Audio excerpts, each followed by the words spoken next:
Hello दोस्तों, आपका फिर से स्वागत है। आज हम बात करेंगे महात्मा बुद्ध के जीवन की एक ऐसी घटना जो हमें ये सिखाती है कि हमें अपने जीवन में सब्र और संयम रखना बहुत जरूरी है। एक बार महात्मा बुद्ध अपने शिष्यों के साथ एक गांव से किसी नगर की तरफ जा रहे थे। गर्मी के दिन थे और रास्ता भी बहुत लंबा था। महात्मा गौतम बुद्ध बहुत देर से अपने सभी शिष्यों के साथ चल रहे थे, जिस वजह से उन्हें प्यास लगाई थी।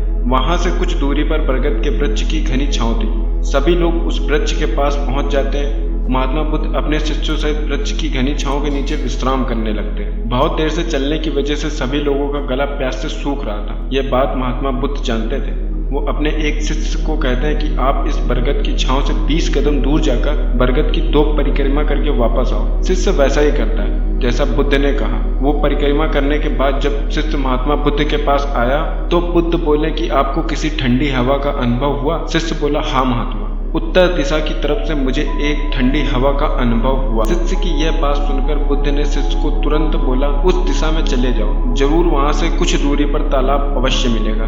उस तालाब से सबके लिए पानी ले आओ। शिष्य उसी दिशा में जब कुछ दूर जाता है तो वहां उसे सच में एक तालाब मिलता है। तालाब देख शिष्य बहुत प्रसन्न होता है और तालाब के निकट जाकर जैसे ही पानी भरने वाला होता तभी शिष्य की नजर दूर तालाब में कपड़े धो रही स्त्रियों पर जाती है। यह देख शिष्य मन में सोचता है, यह पानी तो गंदा हो गया। लेकिन जब शिष्य ध्यान से तालाब के पानी को देखता है कि अभी भी पानी तालाब का कुछ साफ है, इतने में 2 बैलगाड़ी जोर से तालाब के किनारे से होती हुई निकल जाती है। बैलगाड़ी के पहिए तालाब की मिट्टी के ऊपर से इतनी जोर से निकलते हैं कि तालाब के नीचे बैठी मिट्टी ऊपर आ जाती है, जिस वजह से तालाब का बचा हुआ पानी और भी गंदा हो जाता है। यह देख शिष्य बिना पानी लिए क्रोध में महात्मा बुद्ध के पास वापस चला जाता है और सारी बातों का जिक्र महात्मा बुद्ध को बता देता है। शिष्य की बातें सुन अन्य शिष्य बोलते हैं, हमें तुरंत यहाँ से निकल जाना चाहिए, किसी दूसरी जगह पानी की खोज करना चाहिए। महात्मा बुद्ध सभी को शांत होने के लिए कहते हैं और बोलते हैं, धीरज रखो, कुछ देर यहीं बैठो, उचित समय आने का संयम बनाए रखो। सभी महात्मा बुद्ध की बातें सुनकर शांत हो जाते हैं और वहीं बैठ जाते हैं। कुछ समय बाद महात्मा बुद्ध फिर से अपने शिष्य को उसी तालाब से पानी लाने के लिए कहते हैं। शिष्य बिना कोई सवाल किए उसी तालाब से पानी लेने के लिए चला जाता है। तालाब की हालत देख शिष्य को यकीन नहीं होता, तालाब का पानी पूरी तरह से साफ था।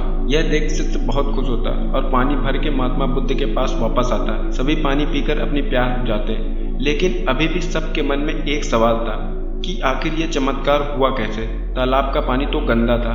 उन्हें लगा ये जरूर महात्मा बुद्ध की शक्ति। एक शिष्य ने यह सवाल पूछ लिया कि यह चमत्कार आपने कैसे किया? बुद्ध बोले कि यह कोई चमत्कार नहीं था, यह आपके सब्र व धैर्य का फल था।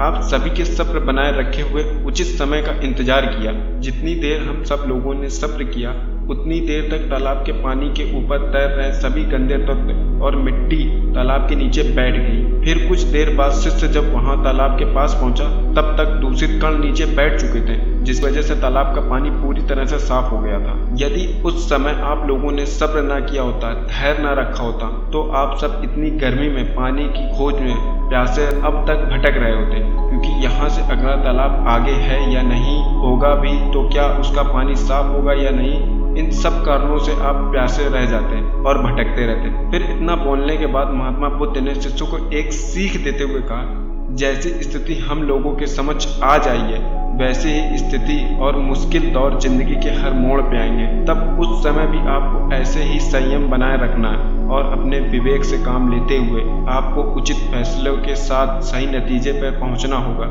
हर मुश्किल दौर में सब्र रखते हुए ऐसे ही शांत मन से ही कोई फैसला लेना चाहिए जिससे आपके और दूसरों के लिए भी अच्छा हो, क्योंकि ऐसी स्थिति में आकर अक्सर गुस्से में आप अपना सब्र खो देते हैं और गुस्से तथा जल्दबाजी में गलत काम और गलत फैसले कर बैठते हैं। इसका बुरा परिणाम उनको भविष्य में देखने को मिलता है, जिसमें खुद का नुकसान अधिक होता है। कुछ परिस्थितियां जीवन में ऐसी होती हैं जहां हमें सब्र बनाए रखते हुए उचित समय का इंतजार करना है, लेकिन लोग अक्सर यहीं पर अपना सब्र खो देते हैं और उचित समय बनाए रखने का इंतजार नहीं कर पाते, जिस वजह से उनको आगे चलकर दुख और मुश्किलों का सामना करना पड़ता है। हमारे द्वारा लिया गया आज का फैसला हमारे आने वाली कल की खुशी और दुख को निश्चित करता है। तो आपको ये वीडियो कैसे लगी मुझे जरूर बताएं। लाइक करें, सब्सक्राइब करें। फिर मिलेंगे अगली वीडियो में, तब तक के लिए ऑल द बेस्ट। धन्यवाद।